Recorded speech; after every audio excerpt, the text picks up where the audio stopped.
धन्यवाद।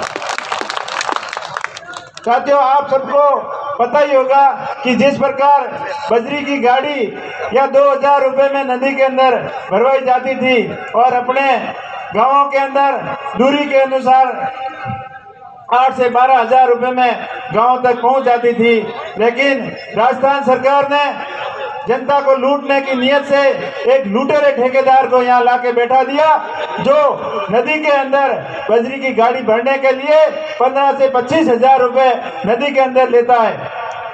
तो इसको एक ठेकेदार की दादागिरी खत्म करने के लिए रालोपा ने आंदोलन की शुरुआत की। उसके बाद में आपको पता ही होगा कि बीजेपी और कांग्रेस के नेता इस आंदोलन को खत्म करने की नियत से दोनों इकट्ठे होकर 400-500 आदमियों को लेकर और ठेकेदार को यहाँ बुलाकर उनके साथ में समझौता कर लिया और 100 रुपये मात्र रेट कम करवा के वाहवाही लेने की कोशिश की। लेकिन बाड़मेर की जनता सब समझदार है और इनकी झांसे में कभी आने वाली नहीं है। लेकिन आरएलपी पार्टी के तमाम पूरी टीम ने ये सोचा कि एक लुटेरा ठेकेदार और बाड़मेर की भोली भाली जनता को जिस तरीके से लूट रही है वो आपको सब पता ही है। उन्होंने 100 रुपये कम करवा के 60 रुपये फिर वापस बढ़ा दिए कि आपको पूरी रॉयल्टी की पर्ची लेनी है तो 60 रुपये आपको देना पड़ेगा। गाड़ी के अंदर 35 से 40 टन की बजरी भरवाते हैं, लेकिन रॉयल्टी मात्र 17 टन की देते हैं और 17 टन के हिसाब से रॉयल्टी जमा होती है तो राजस्थान सरकार का राजस्व का भी बहुत बड़ा नुकसान होता है और पैसे भी एक नंबर के नहीं लेती, वो कैश लेती है। लेकिन आरबीआई के रूल्स और भारत सरकार के रूल्स के अनुसार कोई भी प्रत्येक दिन के अंदर 2000 से ज्यादा कैश ट्रांजैक्शन नहीं कर सकता। लेकिन ये लुटेरा ठेकेदार सबकी आंखों के अंदर धूल झोंक रहा है और कैश पेमेंट ले रहा है और इसका कोई हिसाब किताब नहीं है और बुरी तरीके से जनता को लूट रहा है। तो ये लूट बाड़मेर की जनता बर्दाश्त नहीं करने वाली है और इस लूट को खत्म करवाने के लिए माननीय सांसद साहब हनुमान जी बेनीवाल साहब यहाँ पधारे हैं, इसलिए इनका बहुत बहुत धन्यवाद, बहुत बहुत इनका स्वागत। इसके साथ साथ में अभी आपने सुना होगा कि किसानों का क्लेम जिस प्रकार से आया और इस क्लेम के लिए आरएलपी पार्टी पिछले 1.5 साल से लगातार ज्ञापन दे रही है। जब भी पार्टी का प्रदर्शन होता है जिला मुख्यालय पर तब मंत्रियों के बयान आते हैं कि अभी 5-7 दिन के अंदर आपका क्लेम आने वाला है और फिर वो चुप हो जाते हैं। फिर मांग रख दी जाती है तो कभी बोलते हैं दीपावली के ऊपर 1000 करोड़ से ज्यादा का क्लेम आएगा, कभी 700 करोड़ बताते हैं। लेकिन जब क्लेम खातों के अंदर आया तो किसानों के होश उड़ गए कि उन्होंने मीडिया के सामने रूबरू होकर कहा कि इन कंपनियों को देते हुए शर्म नहीं आई, लेकिन हमको तो बैंक जाते हुए और वो क्लेम देते हुए शर्म आ रही है। और ये बता रहे हैं कि 300 करोड़ का क्लेम हमने स्वीकृत किया, लेकिन जिस प्रकार 10 रुपये, 20 रुपये, 500 रुपये खातों में आए हैं उस हिसाब से तो लग नहीं रहा है कि 300 करोड़ दिया। और उसके बाद में वह भाई लूटने के लिए बोल रहे हैं कि 200 करोड़ हमने और स्वीकृत कराया। लेकिन कब करवाया? आप तो 1 साल से कह रहे हो कि हमने 1000 करोड़ करा दिया, 700 करोड़ करा दिया। वो खाते में तो आने दो, उसके बाद में आप स्वागत कराना, जनता को गुमराह करने की कोशिश बाद में करना। तो बाड़मेर की जनता सब समझती है, इन नेताओं के झांसे में नहीं आने वाली है। पिछले 30 साल से कांग्रेस और बीजेपी का जिस प्रकार गठबंधन चल रहा है तो जनता सब समझ चुकी है। इतने टाइम तो जनता के सामने कोई ऑप्शन नहीं था जब बीजेपी से तंग आकर कांग्रेस की तरफ जाते थे और कांग्रेस से तंग आकर बीजेपी को सत्ता में बैठा देते थे। लेकिन दोनों सरकारों ने जनता के साथ में बहुत बड़ा धोखा किया, बहुत अन्याय किया, जबकि जिसकी बारी आई लूटने के अंदर कोई कोर कसर नहीं छोड़ी। और जिस प्रकार अभी ये बजरी माफिया आपके सामने लूट रहा है, ये लूट सबको सामने जाहिर है आप। और उसके साथ साथ में हमारा तीसरा मुद्दा था स्थानीय लोगों को रोजगार। तो बाड़मेर के अंदर केयर इंडिया की कंपनी आई 2010 के अंदर।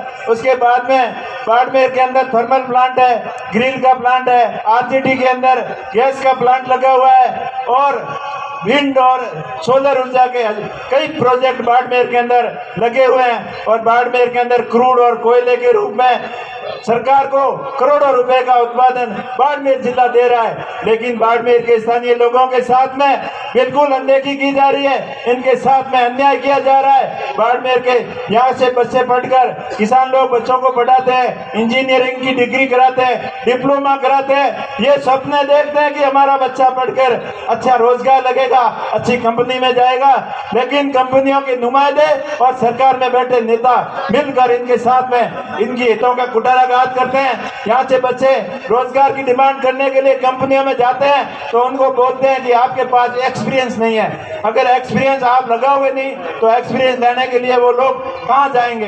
तो इनके हितों के साथ में बहुत बड़ा कुठाराघात हो रहा है। और जो CSR का फंड है, करोड़ों रुपए का CSR फंड आता है, वो भी नेता और कुछ बेईमान लोग मिलकर उसकी खाना पूर्ति मात्र कर देते हैं, लेकिन लोगों को असली CSR फंड का कोई फायदा नहीं होता।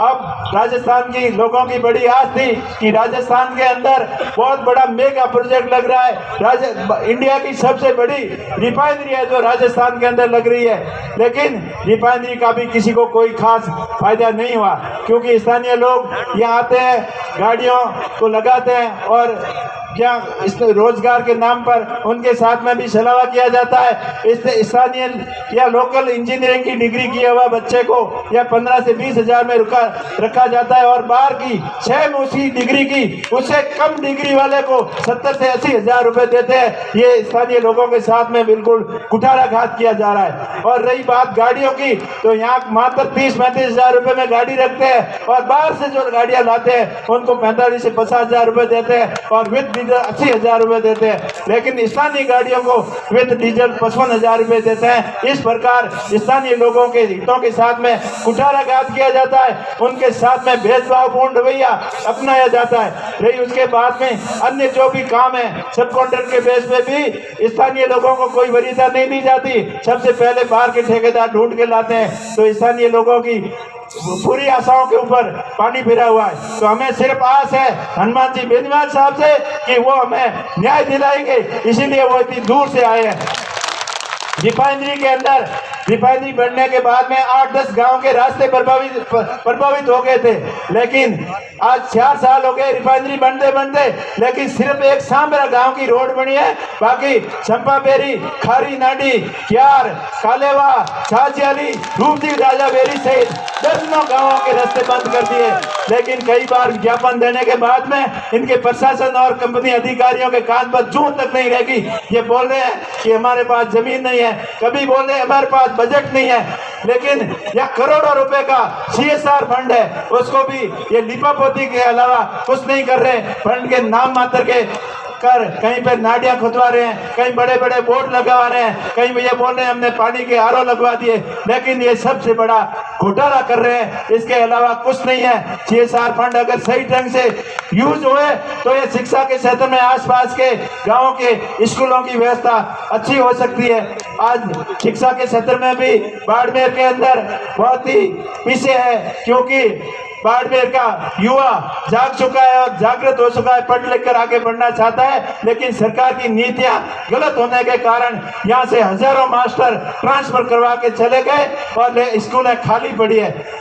या सरकार ने वाहवाही देने के लिए सीनियर हायर सेकेंडरी स्कूलें बना दी, लेकिन उसके अंदर 5 से 7 से ज्यादा मास्टर कहीं नहीं है।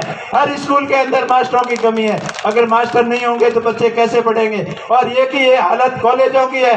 बाड़मेर के अंदर कई कॉलेज खोले, अभी बायतू के विधायक साहब बड़ी बड़ी भाषण करते हैं कि हमने इतनी स्कूलें खुलवा दी, इतने कॉलेज खुलवा दिए, लेकिन हालात ये है कि बायतू मुख्यालय के कॉलेज के अंदर 3,000 से ज्यादा स्टाफ नहीं है। अगर स्टाफ ही नहीं है तो बच्चे कैसे पढ़ेंगे। ऐसी की ऐसी हालत हॉस्पिटलों की है। हॉस्पिटलों के अंदर भी डॉक्टर्स नहीं है और दवाइयां भी टाइम से नहीं आती है। इस प्रकार जनता के हितों के साथ में कुठाराघात हो रहा है और राजस्थान सरकार बड़ी बड़ी घोषणाएं करती है, बड़े बड़े बोर्ड लगाती है, हमने गरीबों के लिए ये कर दिया, हमने वो कर दिया, लेकिन धरातल के ऊपर 00 उसके अलावा इनके पास में कुछ नहीं है।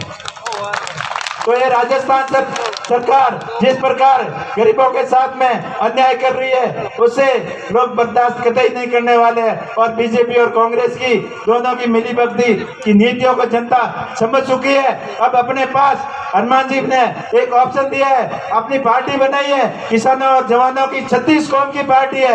अभी वक्त आ गया इन दोनों को सबक सिखाने का। 2023 के चुनाव नजदीक आ रहे हैं और अभी कांग्रेस और बीजेपी को आप 3rd नंबर पर धकेलो और आरएलपी पार्टी को सत्ता के अंदर लाओ ताकि जनता की समस्या का समाधान हो सके, जनहित योजनाओं का क्रियान्वयन हो सके। और सबसे बालोतरा की भी एक मांग, बालोतरा कपड़ा उद्योग के नाम से पश्चिम राजस्थान के अंदर उद्योग नगरी के नाम से जाना जाता है, लेकिन कपड़ा उद्योग के साथ में भी नेताओं और कुछ लोगों ने मिलकर कुठाराघात किया।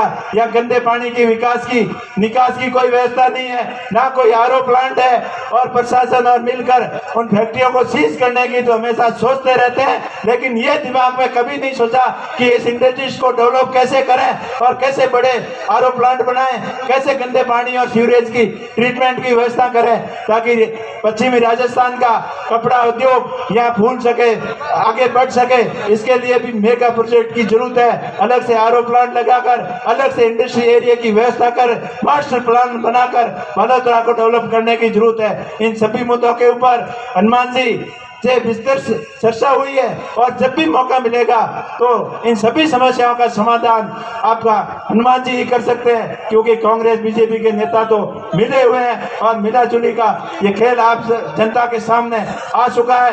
आप बड़ी संख्या में, भारी संख्या में इस धरना प्रदर्शन को सफल बनाने के लिए यहाँ पधारे, इसलिए आप सभी का बहुत बहुत आभार, बहुत बहुत धन्यवाद। बोलिए तेजाजी महाराज की, श्री खेमा बाबा की, भारत माता की, भारत माता की, वंदे वंदे।